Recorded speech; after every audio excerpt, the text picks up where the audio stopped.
Hi guys! So, nandito na kami ngayon sa hotel na pinag-check-in na namin dito sa Pasay.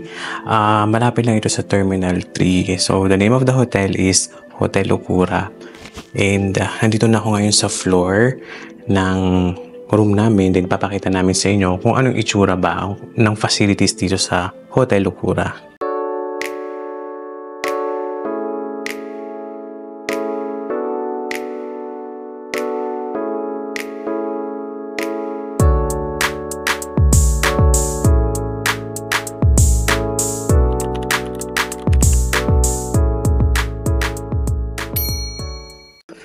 So, ito ang room namin.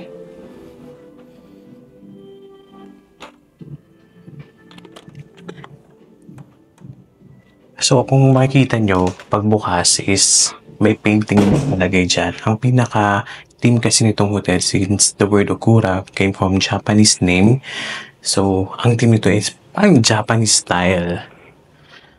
So, ito yung hallway. Then, kung sa left side, kayo pupunta, nandito yung sink nila. So, meron dyan his on her sink. Yan, meron silang towels. Meron pa silang weighing scale sa ilalim. Yan, so meron ditong re-water and some kit for hairbrush, shaving kit, tayong shower cup, vanity kit, and sanitary bag. Ito yung mga sa toothbrush nila. So, meron tayong soap. So, yan. Ito yung pinaka-mirror nila. Yan. Ang ganda, no? Maliwanag siya. Ang ganda nung vibe niya. So, kung dito kayo sa right side, ito naman yung toilet nila. So, automatic yan. Pag dadaan ka, automatic siya magbubukas. Yan. So, meron siyang remote control. Andiyan yung mga pang-bidet natin. Yan. So, malinis talaga. So, worth it talaga ang pag-stay dito. So, kung dito naman sa right side, nandito naman yung cabinet. Nandito yung mga kabagahe namin. And ito yung cabinet. So, pagbukas niyan, ito yung controls. Nung sa cabinet, pwedeng, ayan, yung sa ilaw niya. May dalawa na siyang bathrobes. May free sleepers na siya dyan. And nandito yung safe. Okay. So, may mga storage pa tayo sa taas. So, ito yung lagayan ng gamit. And then, dito sa right side, nandito yung bathtub. Yeah. Diba? Ganda. Meron siyang shower gel. Merong hair conditioner. May shampoo. So, ayan. Ang shower niya, hindi lang ito yung shower head niya. Meron din siya sa taas. So, ito na yung parang rain shower niya. So, maganda siya. Ayan. Sulit siya, sulit. Yun lang, medyo mahal nga kasi nga ang Hotel Okura is parang dito sa Newport Hotel. Dito sa Newport, yung top 2 niya, para siyang top 2 na hotel luxury dito sa Pasay na malapit sa NAIA Terminal 3. So, kung dediretso nyo siya, ito na yung pinaka-bedroom niya. So, meron kaming 2 beds dito. Ayan. Hindi ko alam kung queen beds. Siguro to. Tama. Queen bed. So, meron siya ditong drawer sa both sides. And may table siya sa gitna. So, nandiyan na rin yung controls. Nandiyan ang phone for customer service. Ayan yung mga controls. So, pinipindot-pindot na lang yan. Ayan. Diba? At meron pa tayong air purifier dito. Yun. Teka nga, explore nga natin itong pinaka-controls. Nandito kayo yung curtains. Ay, ito.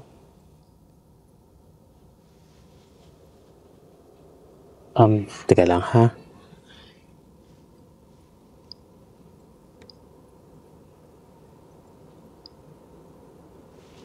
Ayan.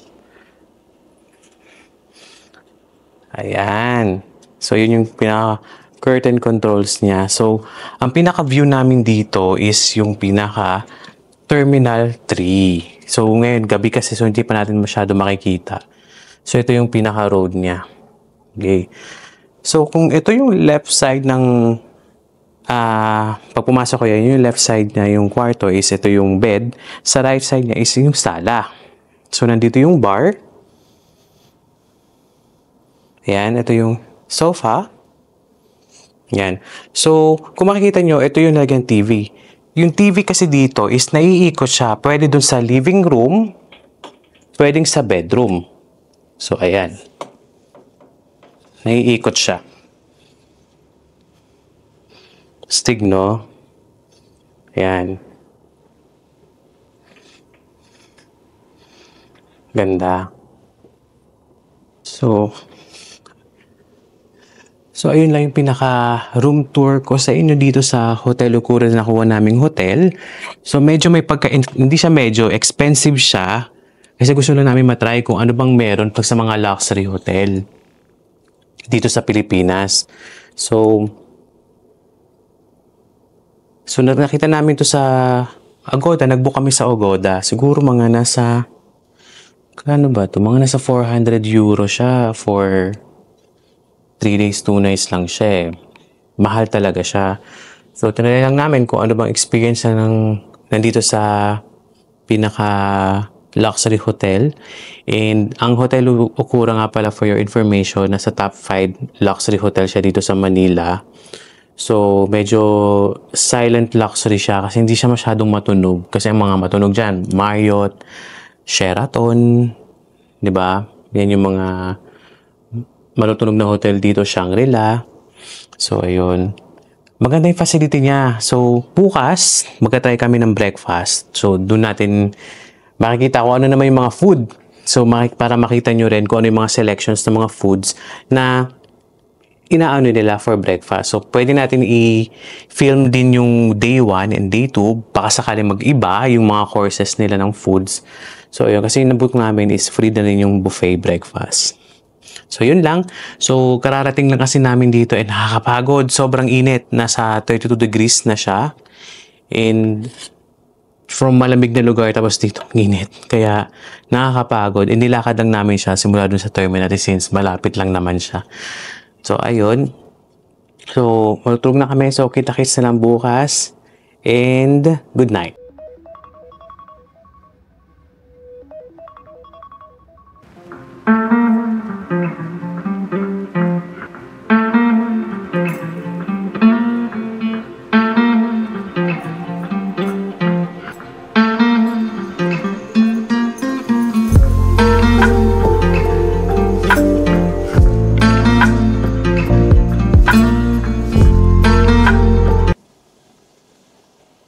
Nandok ba ako? Hi guys! Good morning! It's our second day here sa Hotel Okura. And time check po tayo is 7 a.m. And mababa na kami ngayon for buffet breakfast. So para makita nyo rin kung ano yung mga selections ng mga breakfast buffet dito sa Hotel Okura.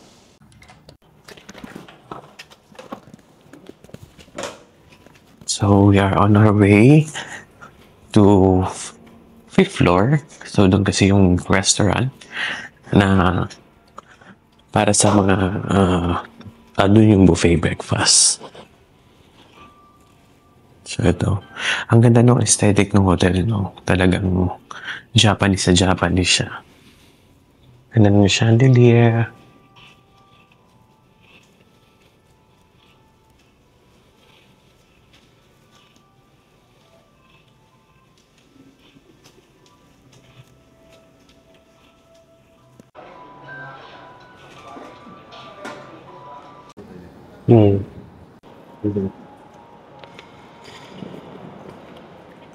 Morning.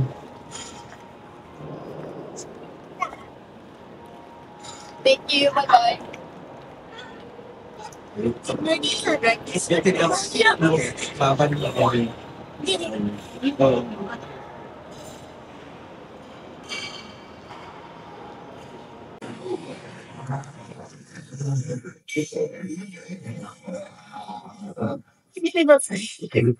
Some saucy hot chocolate or green to start. Okay, hot chocolate.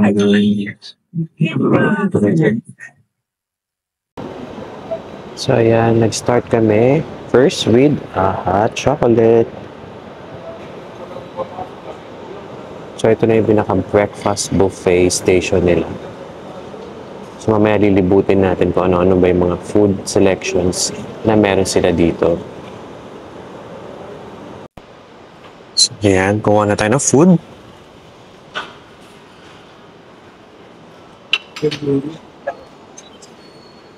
Ito ang kanilang breakfast table. First is baked beans.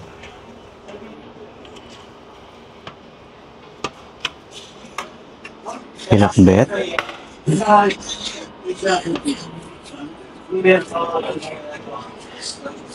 Siyempre, hindi mo mawala ang garlic rice. Yes. My favorite po, longganisa.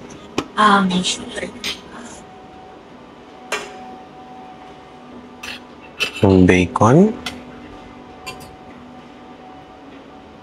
Daing na bangus.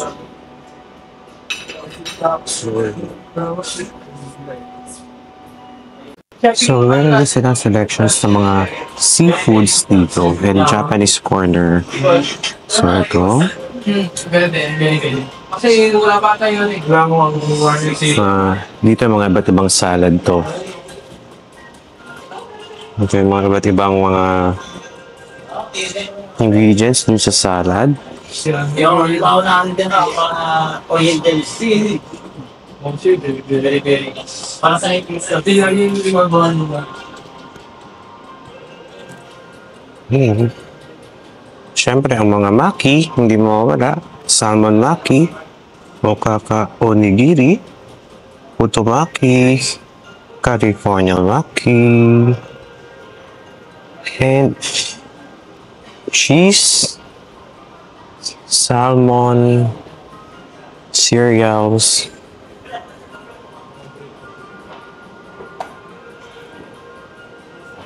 and of course, fruits. Morning, sir. Morning!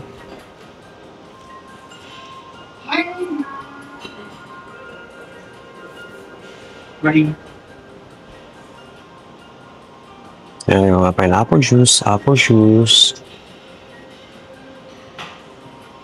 So, pwede bang pakita sa video paano ginagawa yan? Pwede bang pakita sa video? Okay. Ayan, ginagawa ni Sir yung maki. So, yan yung maki, no? Yes, sir. Yan. California, sir. Mm.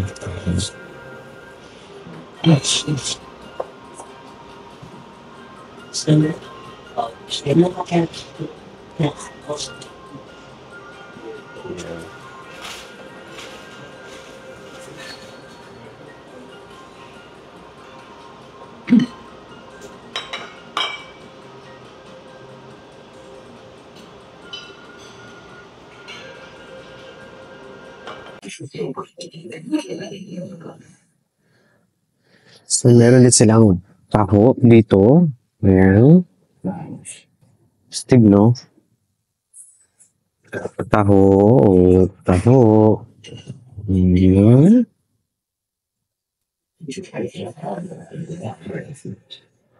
Mga breads.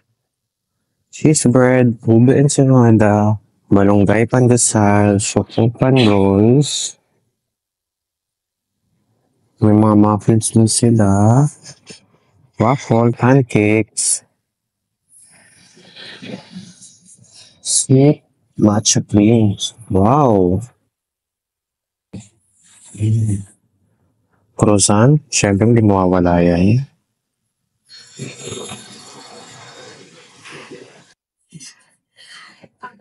Ano kaya to? Design lang siguro to. Oh, wines lang.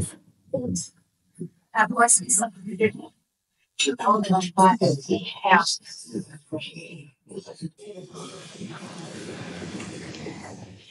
Egg station. Leisure X station. Here's the condiments for the omelet. Pwede ba i-video? Kailan? Ito yung sa condiments ng omelette mo. Ah, okay. Sige, pagawa ko ng isa. Everything hot.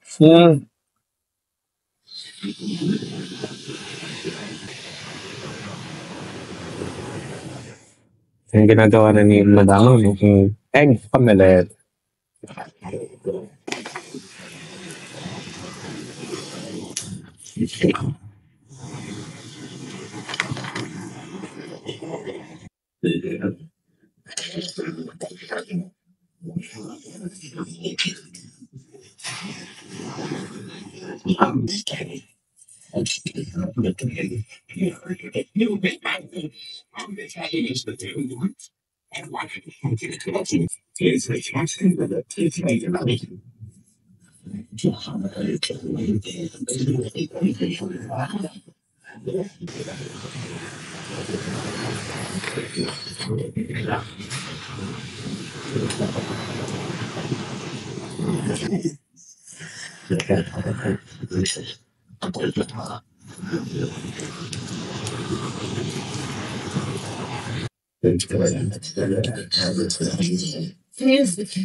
Thank you.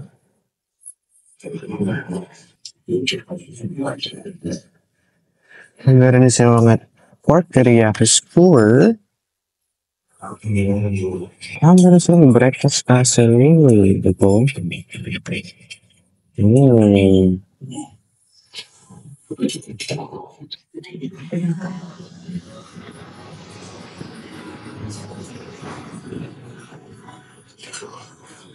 So, dito naman sa right side is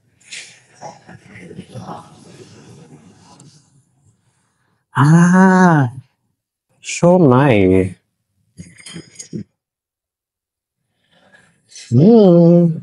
And champurrado. Wow. With toppings of kibis. Tuyo.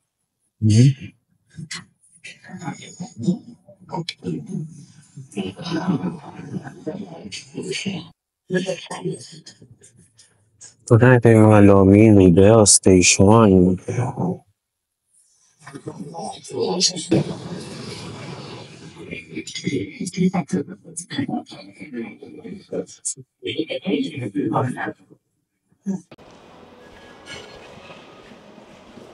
Yan. So, ito yung CR nila. So, ito yung sa lalaki. So, maganda, di ba? Luxury na luxury hotel talaga siya.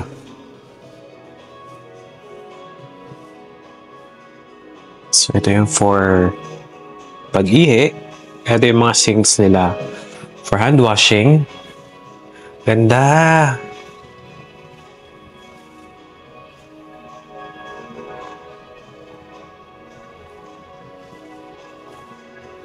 Ayan. So, wala silang tissue dito for hand washing. Ito yung ginagamit nila. Hand towels. Tapos lagay nyo lang doon pagtapos na. So, ito yung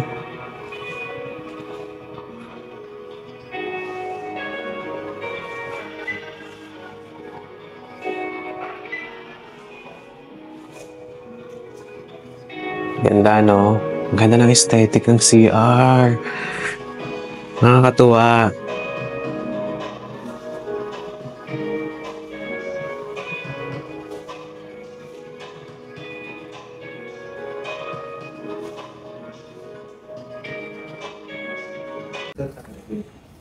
So, ito yung kanilang swimming pool on the top floor ng hotel.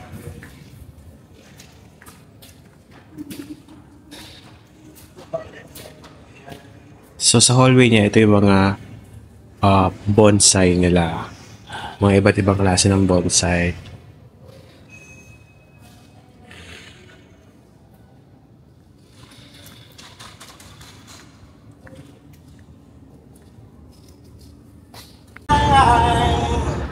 And nandito naman kami ngayon sa 11th floor, which is dito yung swimming pool sa rooftop nila.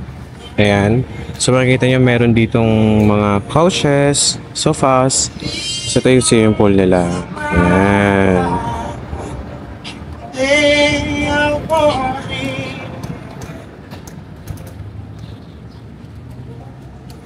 Wala masyadong tao ngayon dito. Ang ganda. So, tingnan natin.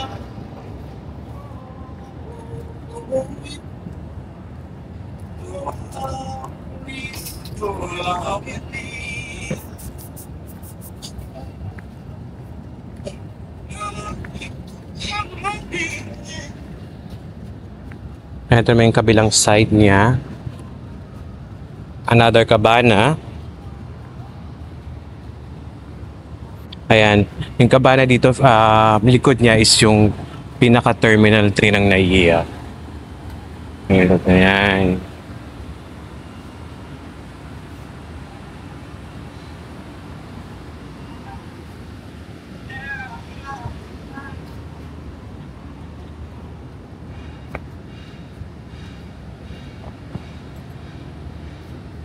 May tumambay dito kaso napakainit.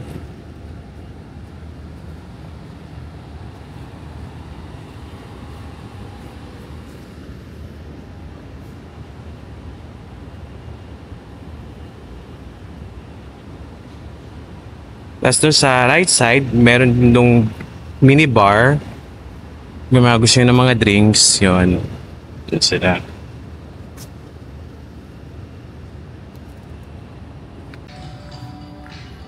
So ito naman yung going to mall, which is yung second floor sa Hotel Okura. Nakakonect na dito lahat ng mga clubs and other hotels, which is nag-share sila sa second floor na ito yung mga nandito, yung mga restaurants and other brands na makikita nyo sa mall.